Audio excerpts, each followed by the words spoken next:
आज हम बात करेंगे भारतीय इतिहास के एक ऐसे दौर की जिसे गांधी युग के नाम से जाना जाता है। ये वो समय था जब आजादी की लड़ाई ने एक बिल्कुल नया रास्ता अपनाया। एक ऐसा रास्ता जिसकी किसी ने कल्पना भी नहीं की थी। बिना हिंसा के क्रांति का रास्ता। सोचिए, ये शब्द महात्मा गांधी के हैं।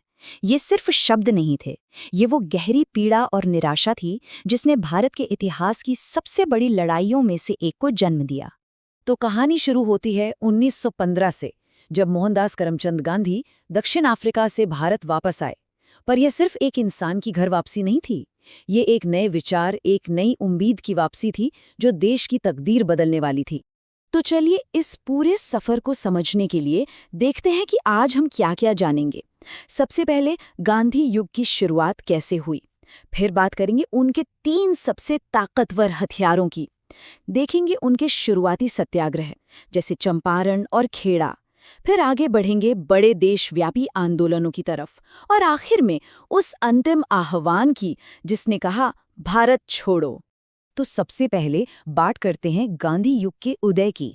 आखिर ऐसा क्या था उस समय में कि एक इंसान ने आके पूरी राजनीति की तस्वीर ही बदल दी।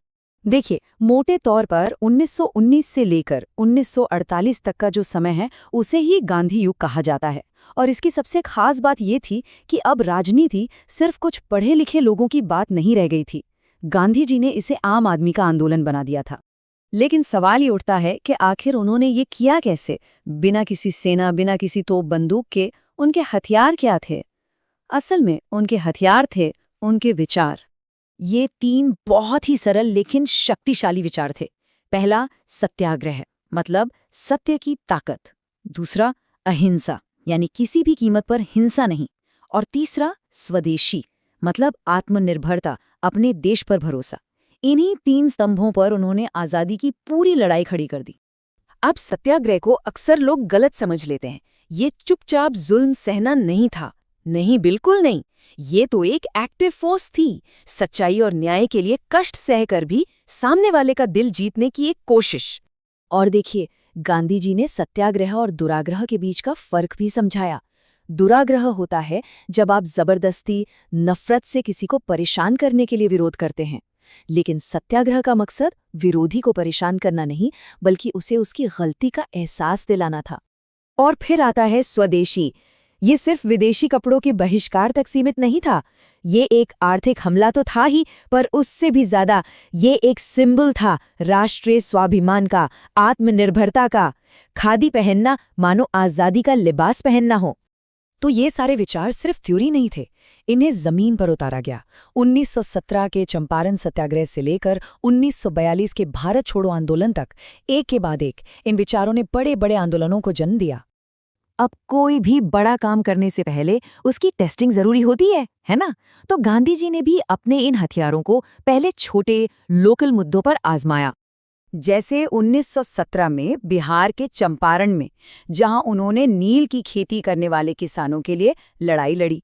फिर 1918 में गुजरात के खेड़ा में, जहां फसल बर्बाद होने के बावजूद अंग्रेज भारी टैक्स वसूल रहे थे। और इन दोनों ही मामलों में उन्हें सफलता मिली। ये साबित हो गया कि ये तरीका काम करता है। तो जब ये छोटे छोटे प्रयोग सफल हुए तो आत्मविश्वास बढ़ा। अब समय आ गया था कि इस लड़ाई को स्थानीय स्तर से उठाकर पूरे देश के स्तर पर ले जाया जाए। और यहीं से शुरुआत होती है 1920 के असहयोग आंदोलन की। ये भारत का पहला मैसिव नेशन वाइड मूवमेंट था। प्लान एकदम सिंपल था। अंग्रेजों के साथ किसी भी तरह का सहयोग मत करो। उनके स्कूल, उनकी अदालतें, उनका सामान, उनकी नौकरियां, सबका बहिष्कार करो। बिना एक भी गोली चलाए अंग्रेजी राज की पूरी मशीनरी को ठप कर दो।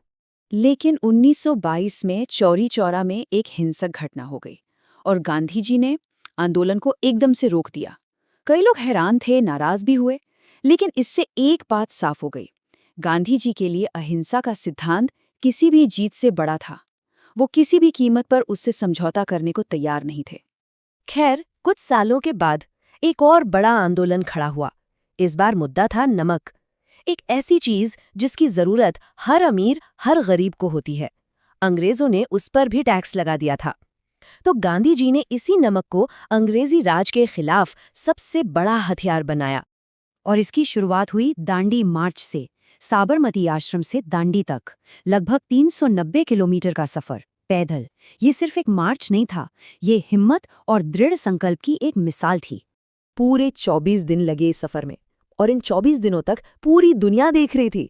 लोग इसे सफेद बहती नदी कहते थे, क्योंकि सफेद खादी पहने लोग जुड़ते जा रहे थे और ये कारवां हर दिन बड़ा होता जा रहा था।